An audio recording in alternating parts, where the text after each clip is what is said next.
स्वागत है आपका आपके अपने चैनल देसी धमाका में। सीरियल गुम है किसी के प्यार में अब यहाँ पर शांतनु ने सभी को मना लिया है और वहाँ दूसरी तरफ रजत के पापा ने रजत को मना लिया है। यहाँ पर रजत अपने पापा के लिए एक आखिरी बार इस लड़की से मिलने के लिए राजी हो चुका है, पर लेकिन दोनों फैमिली को पता ही नहीं है कि वो दोनों आज एक दूसरे से मिलने जाने वाली है। यहाँ पर शांतनु और रजत के पापा का प्लान काम कर जाए इसकी उम्मीद बहुत ज़्यादा कम है, क्योंकि सभी तो शादी के नाम से चिढ़ जाती है। पर लेकिन जब शांतनु उसे बताएगा कि लड़का और कोई नहीं रजत ठक्कर है, तो उसके बाद सभी का रिएक्शन तो देखने वाला होगा।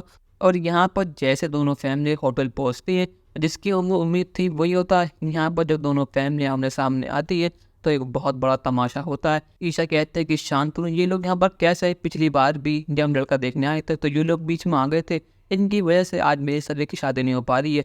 पता नहीं हम किस बनूजगाड़ी में घर से निकले थे जो हमारे पीछे पीछे यहाँ भी आ गई, पता नहीं आके लोग चाहते ही क्या है। और यहाँ पर टक्कर फैमिली भी सभी की फैमिली को देख कर कुछ ज्यादा खुश नहीं है। पर लेकिन जो शांतनु बताता है कि लड़का रजत है और कोई नहीं रजत ठक्कर है, ये सुनने के बाद तो दोनों फैमिली के बीच एक बहुत घमासान टकरार होती है। यहाँ पर सभी और रजत तो बाद में लड़ेंगे, पहले यहाँ पर भाग्यश्री उनसे लड़ाई करने लगते हैं। ईशा कहते कि आखिर आप कैसी औरत है, आपने मेरी बेटी का घर बस उससे तोड़वा दिया और अब आप मुंह उठाकर अपने बदतमीज बेटे का रिश्ता मेरे बेटी से कराना चाहते हैं। आखिर आप कितने बदतमीज लोग हैं। आज जब आपको अपना फायदा दिख रहा है तो आप चाहते हैं कि मेरी बेटी आपके घर की बहू बन जाए और वो कोर्ट में आपके खिलाफ गवाही ना दे और सही कस्टडी आपको मिल जाए, और अपना काम पूरा होने के बाद आपका बेटा मेरी सभी को छोड़ देगा।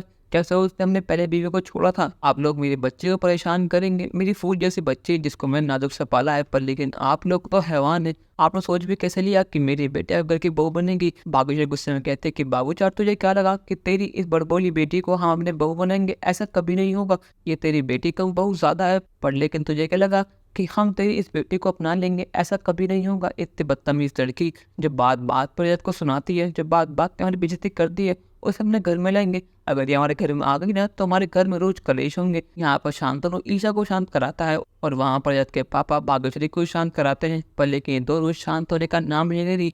यहाँ पर दोनों का प्लान फेल होता नजर आ रहा है। पर लेकिन यहाँ पर सभी और जब दोनों अपनी ही लड़ाई कर रहे हैं, सभी कहते हैं कि मिस्टर ठक्कर आप तो नीचे गिरे हुए आदमी है, आपने इस केस को जीतने के लिए इतना गंदा कदम उठाया। आप में सीधी शादी के बाद चलाई मेरे भोले भाले बाबा से, और वो इतने भोले हैं कि आपके बाद आप फंस भी गए। पर लेकिन मेरी आई और मैं भोली नहीं है, मुझे पता है कि आप कैसे इंसान है। जब कहता है कि मुझे कोई शौक नहीं उन्हें मिलने का, उन्हें शादी करने का। मतलब 6 साल बाद मेरे पापा ने मुझसे कुछ कहा था तो मैं उनके बाद टाल नहीं पाया। पर लेकिन अगर मुझे पता होता कि तुम यहाँ पर मिलोगी और बात क्या है तो मैं यहाँ कभी आता ही नहीं। यहाँ पर दोनों फैमिली शांत होने का नाम नहीं ले रही। यहाँ उन्होंने पूरे होटल में तमाशा बनाकर रख दिया है। पर लेकिन क्या इस तमाशे के बीच सभी और रजत के बीच प्यार की चिंगारी उठ पाएगी या नहीं? अपनी राय हमें कमेंट में जरूर बताइएगा और चैनल को अब तक नहीं कि सब्सक्राइब तक कर लीजिए। धन्यवाद।